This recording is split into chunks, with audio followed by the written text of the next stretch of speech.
اپنی صلاحیتیں صرف کر سکے کس کام کے لیے. اب اس کے لیے دیکھیے آیت نمبر 25 ہے یہ سورہ حدید کی. لقد ارسلنا رسلنا بالبینات، ہم نے اپنے رسولوں کو بھیجا واضح چیزوں کے ساتھ. بینات، بینہ وہ شے جو از خود ظاہر. آفتاب آمد، دلیل آفتاب. جب سورج طلوع ہو گیا وہ خود اپنے وجود پر دلیل ہے، اس کے لیے کسی اور اضافی دلیل کی ضرورت نہیں کہ سورج موجود ہے، وہ تو ہے، سب کو نظر آ رہا ہے. تو بینات سے مراد معجزے بھی ہیں، اور وہ تعلیم جو ہے بنیادی دین کی کہ جو فطرت انسانی کی جانی پہچانی ہوئی شے، دونوں پر اس کا اطلاق ہو جائے گا. لقد ارسلنا رسلنا بالبینات وانزلنا معهم الکتاب والمیزان، اور ہم نے ان کے ساتھ کتاب اتاری، میزان اتاری. یہ سب کچھ کس لیے کیا؟ لیقوم الناس بالقسط، تاکہ لوگ عدل پر قائم ہوں. یہ ہے سول آبجیکٹو. یہ نہیں بس ہماری کتاب پڑھ لیا کرے، ختم قرآن ہو گیا، اللہ اللہ دعا مانگ لی، چھٹی. قائم کرو اس کو، وہ میزان عدل نصب کرو، ہر ایک کو وہی تل کر ملے جو اس کا حق ہے، اور ہر ایک سے وہ لیا جائے کہ جو اس کے ذمہ واجب ہے. اگر یہ نہیں تو بابا پھر سب کہانیاں ہیں، شریعت اور دین اور نماز اور روزہ اور حج. اچھی طرح سن لیجئے میری بات. قرآن مجید میں کہلوایا گیا حضور سے، قل یا اہل الکتاب لستم علی شیء حتی تقیموا التوراۃ والانجیل وما انزل الیکم من ربکم.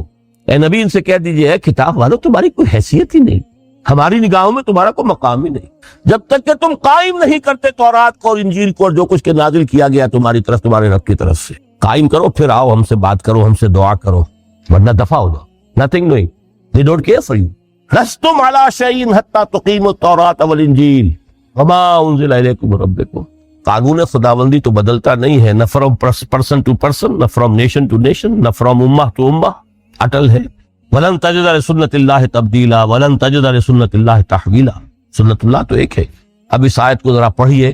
قُلْ يَا أَهْلَ الْقُرْآنِ لَسْتُمْ عَلَىٰ شَيْءٍ حَتَّىٰ تُقِيمُوا الْقُرْآنَ وَمَا أُنزِلَ إِلَيْكُم مِّن رَّبِّكُم. کہہ دو اے محمد کہ اے قرآن والو تمہاری کوئی حیثیت نہیں ہے ہمارے ساتھ جب تک کہ تم قرآن کو قائم پڑھ لو اور اس کے قرات کے مقابلے منعقد کرا لو اور سونے کے تاروں سے اسے لکھ لو اور اس کو جو چاہو کر لو. کوئی حیثیت نہیں. قائم کرو اس قرآن، اس کے نظام کو، اس کے قانون کو، جو حضرت ابوبکر نے فرمایا تھا پہلا خطبہ جو دیا ہے آپ بیعت خلافت کے بعد، تم میں ہر قوی میرے نزدیک ضعیف ہوگا جب تک کہ اس سے حق وصول نہ کر لوں، اور ہر ضعیف قوی ہوگا جب تک کہ اسے اس کا حق دلانا.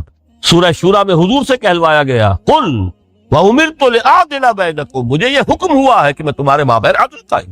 میں وائس بن کر نہیں آیا، میں بدھ مت کے بھکشو بنانے کے لیے نہیں آیا تمہیں. ہاں انقلابی عمل میں ایک مرحلہ آتا ہے، بدھ مت کے بھکشو بننا پڑتا ہے کچھ عرصے کے لیے، تیاری کا مرحلہ، وہ میں ابھی بعد میں ذرا بیان کر لوں گا. لیکن مستقل نہیں ہے یہ بدھ مت کے بھکشو.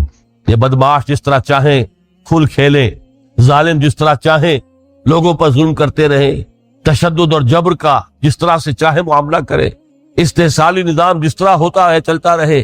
شاہ ولی اللہ دہلوی رحمۃ اللہ علیہ کے الفاظ میں، انسانوں کی عظیم اکثریت ڈھور ڈنگر بن جائے، صبح سے لے کے شام تک کمر توڑ دینے والی مشقت کے بعد بمشکل 2 وقت کی روٹی ملتی ہو، اس کا کبھی خیال اسے اللہ کا آئے گا؟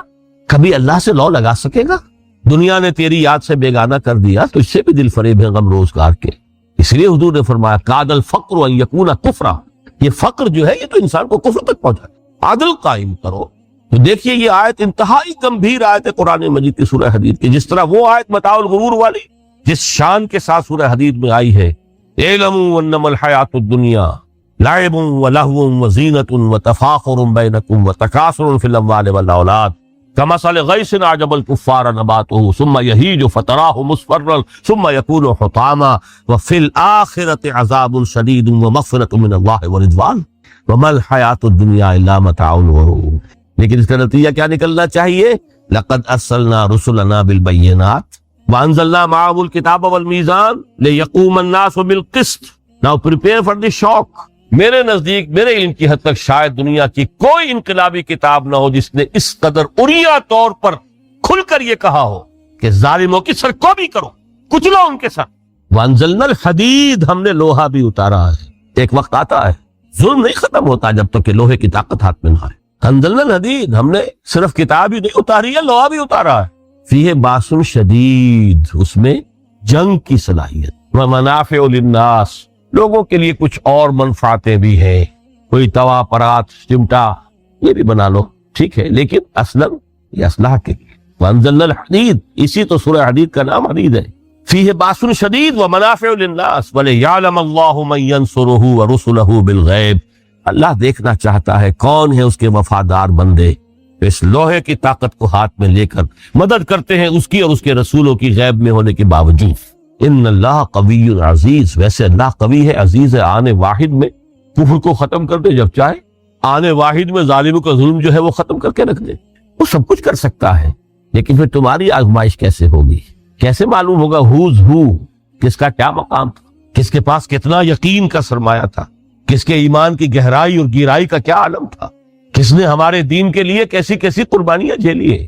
یہ ہے ترک دنیا جو موسٹ پروفاؤنڈ ہے، نتیجہ خیز ہے، خیر کو وجود میں لانے کے لیے ہے، لیکن اس کی مثالیں موجود ہیں۔ حضرت مصعب بن عمیر رضی اللہ تعالی عنہ، ایام جاہلیت میں کہا جاتا ہے ان کا جوڑا جو ہے شام سے تیار ہو کر آتا تھا، جیسے کبھی مشہور ہے کہ پنڈت نہرو کا بھی کپڑے سل کر آتے تھے پیرس سے، موتی لال نہرو کا بیٹا، اور موتی لال نہرو وہ تھا کہ وائس رائے کی پہلی کار آئی ہے ہندوستان میں تو دوسری کار موتی لال کی آئی، اس کا بیٹا، اس کے کپڑے پیرس سے سل کر، مصعب بن عمیر کے کپڑے شام سے تیار ہو کر آتے، اور وہ ہمیشہ عطر میں بسے ہوئے ہوتے تھے۔ یہاں سے گزر گئے، معلوم ہوا کہ پوری گلی جو ہے وہ مہک اٹھی، معلوم ہو جائے کہ مصعب گزرا ہے یہاں سے، ایمان لائے محمد رسول اللہ صلی اللہ علیہ وسلم۔ باپ فوت ہو چکا تھا، اس کی چھوڑی ہوئی دولت تھی، ماں تھی، لیکن وہ خاندان کا نظام، چچا تھا سربراہ، وہ بدترین کافر، اس نے پہلے سمجھایا ہوگا 100 طریقے آزما کے پھر آخری بار اس نے آزمایا کہ جس دولت کے اوپر تم عیش کر رہے ہو یہ تمہارے مشرک باپ کی دولت ہے، نکل جاؤ گھر سے۔ انہوں نے سمجھا تھا جیسے سورہ صافات میں آتا ہے فَأَرَادُوا بِهِ كَيْدًا فَجَعَلْنَاهُمُ الْأَسْفَلِينَ، انہوں نے حضرت ابراہیم کے بارے میں سمجھا تھا جب دیکھیں گے کہ آگ تیار ہو رہی ہے اور یہ اس میں مجھے ڈال دیں گے تو سب یہ نشہ حرن ہو جائے گا، یہ توحید وحید سب ہوا ہو جائے گی، لیکن ہوا کیا؟ بے خطر کود پڑا آتش نمرود میں عشق، عقل ہے محو تماشائے لبے بام۔ اس نے تو یہ دھمکی دی تھی کہ دن میں تارے نظر آ جائیں گے مصعب کو، ناز و نام میں پلا ہوا انسان، اسے کہہ دیا جا نکل جاؤ گھر سے، اٹھ کر چلنے لگے، اس کا تیش جو ہے اور اچھا یہ کپڑے بھی اسی مشرک باپ کے ہیں، اتارو ان سب۔ مادر ذات برہنہ ہو کر گھر سے نکلے، مادر ذات پھر وہی ہے کہ جن کے نام قرائے فال بنا میں من دیوانہ زدند، بیعت عقبہ اولا ہوئی ہے، لوگوں نے کہا کہ ہمیں کوئی مقری دیجئے قرآن پڑھانے والا جو ہمیں قرآن پڑھائے، حضور نے فرمایا جاؤ مصعب۔ وہ مصعب وہاں جا کر مدینے میں المقری بن گئے، جا المقری، وہ آ رہا پڑھانے والا، اور 1 سال کی محنت دعوت اور تبلیغ اور قرآن کے پڑھانے کے نتیجے میں اگلے سال 75 افراد لا کر حضور کی جھولی میں ڈال دی۔ یہ مصعب ہے۔ شہادت ہوئی ہے غزوہ بدر میں، ایک مرتبہ اس سے پہلے کا واقعہ بھی ہے کہ حضور مسجد میں تشریف فرماتے، سامنے سے حضرت مصعب گزرے، ایک پھٹا ہوا سا کمبل جسم کے گرد بیٹھا ہوا، حضور کی آنکھوں میں آنسو آ گئے۔ آج کجا تاب کجا، یہ دیوانہ جو ہے اللہ کا اور رسول کا اور دین کا کہاں سے کہاں پہنچ۔ غزوہ احد میں علم ان کے ہاتھ میں ہے، جس ہاتھ میں علم ہے وار پڑا، کٹ گیا، دوسرے سے پکڑا، اس کو بھی کٹ گیا، پھر دونوں جتنے بچ گئے تھے حصے ان سے سنبھالا، پھر شہید ہو گئے۔ جسم پر صرف ایک چادر تھی، اوپر سے جسم ننگا، صرف ستر کے لیے چادر۔ دفن کرنے لگے تو مسئلہ ہی پیش آ گیا کہ چونکہ شہید کے تو کفن جو ہے اس کا اپنا جو بھی لباس پہنا وہ شہادت کے ہو۔ حضور سے کہا گیا کہ حضور مصعب کی چادر تو اتنی چھوٹی ہے کہ سر ڈھانپتے ہیں تو پیر کھل جائے،